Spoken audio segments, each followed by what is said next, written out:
अस्सलाम वालेकुम। आज हम स्टार्ट करेंगे chemistry class 10th chapter 3 stoichiometry topic 3.1 मोल।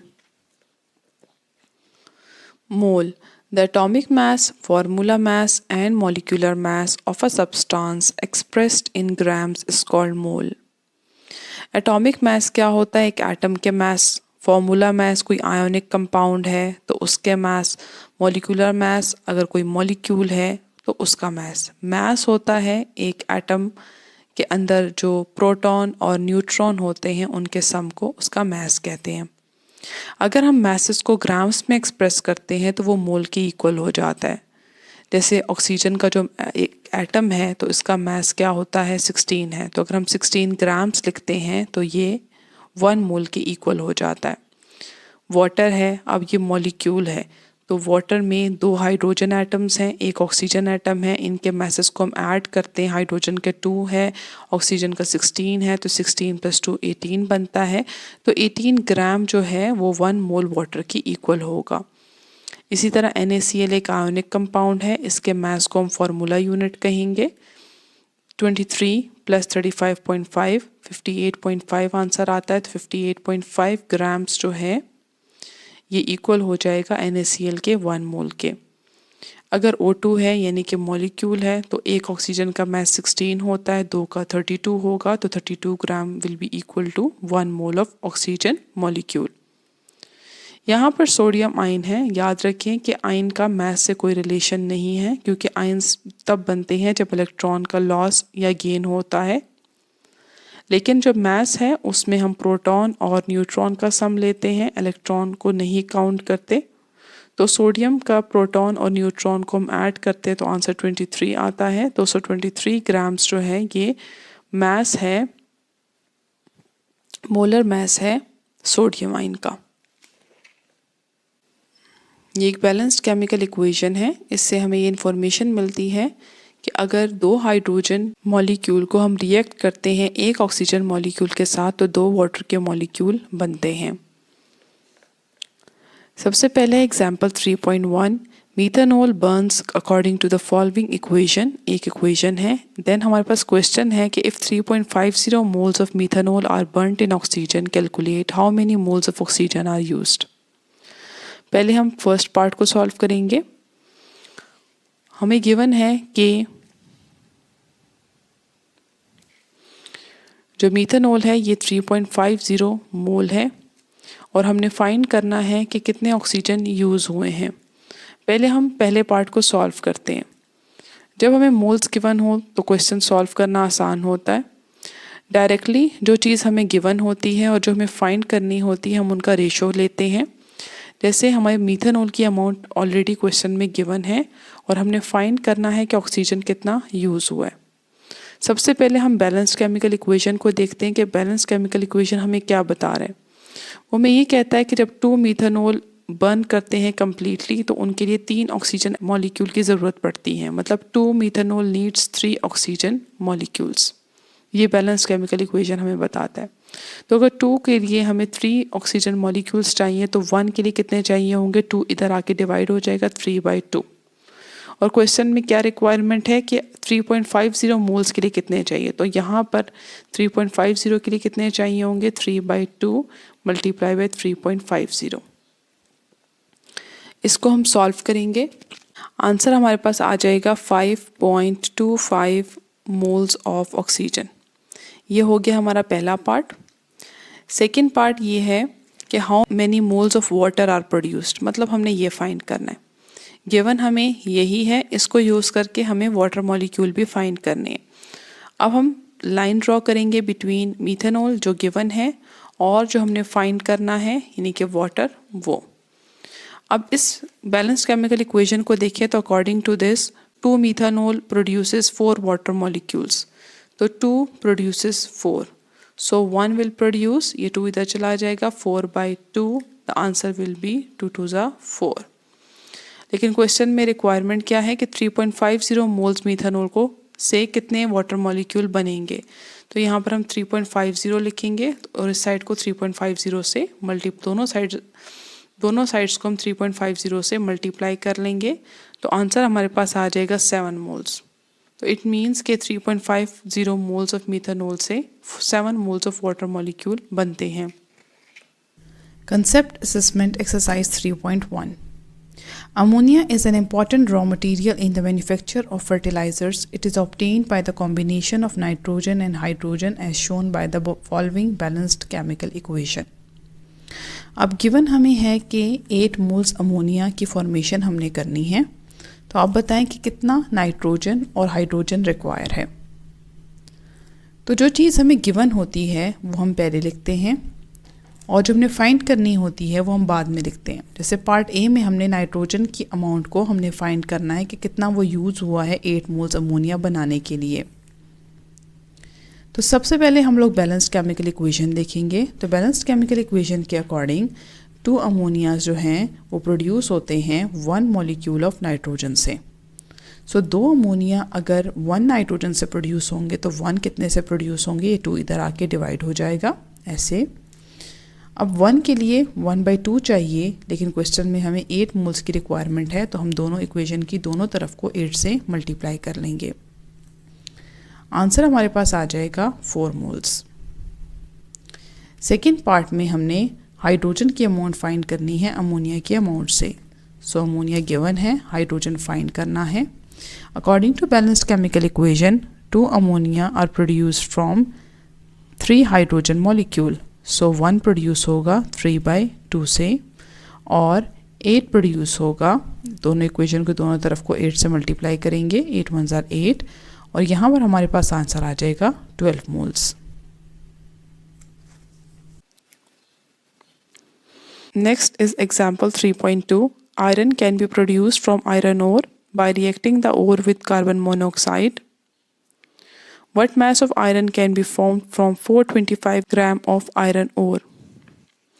हमें गिवन है आयरन ओर की मास दैट इज़ 425 ग्राम, और हमने फाइंड करना है कि आयरन जो है वो कितना फॉर्म होगा।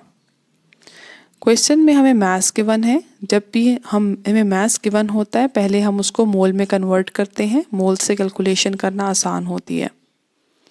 तो मोल्स कैसे फाइंड करते हैं? मोल के लिए फॉर्मूला होता है number of moles is equals to mass divided by molar mass. तो मास हमें गिवन है 425 और आयरन ओर का हम मोलर मास फाइंड करेंगे और दैट इज़ 159.6 ग्राम। ये पुट करेंगे, इसको सॉल्व करेंगे, आंसर आ जाएगा 2.66 मोल्स। अब हमने 2.66 मोल्स फाइंड कर लिए। अब हमने फाइंड करना है कि आयरन कितने ग्राम्स रिक्वायर है। तो लाइन ड्रॉ करेंगे between iron ore and iron. According to balance chemical equation 1 iron ore से 2 आयरन प्रोड्यूस होते हैं। सो हमारे पास यहाँ पर 2.66 मोल आयरन ओर हैं, तो इससे 2 मल्टीप्लाई बाय 2.66 आयरन प्रोड्यूस होंगे। आंसर आएगा 5.32 moles of iron. But question में हमें मास पूछा हुआ है और यहाँ पर हमने मोल फाइंड किए हैं। मोल से मास कैसे फाइंड करते हैं? इसी तरह की जो इक्वेशंस होती हैं इसको रीअरेंज करते हैं। यहाँ पर moles is equals to mass divide by molar mass है, तो मास किसके इक्वल होगा? Moles multiply by molar mass के। मोल्स हमारे पास आ गए हैं 5.32 और आयरन का जो मोलर मास होता है दैट इज़ 55.9, इससे हम मल्टीप्लाई करेंगे, आंसर आ जाएगा 297.38 grams. Concept Assessment Exercise 3.2. Hydrogen bonds with oxygen according to the following equation. How many grams of oxygen are needed to burn 100 gram of hydrogen completely? हम लोगों को हाइड्रोजन की amount given है that is 100 ग्राम और oxygen की amount हमने find करनी है। जब भी हमें मास गिवन होता है सबसे पहले हम लोग मास को मोल में कन्वर्ट करते हैं। उसके लिए फॉर्मूला है नंबर ऑफ मोल्स का mass divided by molar mass. Mass हमारे पास 100 है और हाइड्रोजन का मोलर मास 2 आएगा, तो आंसर आ जाएगा 50। अब मोल्स को यूज़ करके हम ऑक्सीजन के मोल्स फाइंड करेंगे। हाइड्रोजन के मोल्स गिवन है 50, तो अब हम इसको यूज़ करेंगे और ऑक्सीजन के मोल्स फाइंड करेंगे। According to balanced chemical equation 2 hydrogen molecule uses 1 oxygen molecule, तो 2 यूजेस 1, तो 1 कितने यूज़ करेंगे ये यहाँ पर आके डिवाइड हो जाएगा 1/2। क्वेश्चन में रिक्वायरमेंट कितने की है, 3 मोल्स ऑफ हाइड्रोजन की है, तो हम दोनों को 50 से मल्टीप्लाई कर लेंगे। आंसर हमारे पास आ जाएगा 25। यहाँ पर हमारे पास आंसर मोल्स में आया है। अब हमने मास फाइंड करना है। मास के लिए फॉर्मूला होगा moles multiply by molar mass. Moles हमारे पास आ गए हैं 25। मोलर मास ऑक्सीजन का होता है 32। मल्टीप्लाई करेंगे, आंसर आ जाएगा 800। Calculate the mass of oxygen produced by the thermal decomposition of 49 grams of KClO3। हमें KClO3 का मास गिवन है 49 ग्राम्स और हमने फाइंड करना है ऑक्सीजन का मास। फिर से हमारे पास जो अमाउंट है वो ग्राम्स में है, पहले हम उसको मोल में कन्वर्ट करेंगे और मोल का जो फॉर्मूला होता है वो मास यानी कि 49 डिवाइडेड बाय KClO3 का मोलर मास दैट इज 122.5। इसको जब हम डिवाइड करेंगे हमारे पास आंसर 0.4 मोल्स आ जाएगा। इट मीन्स कि KClO3 के 0.4 मोल्स हैं।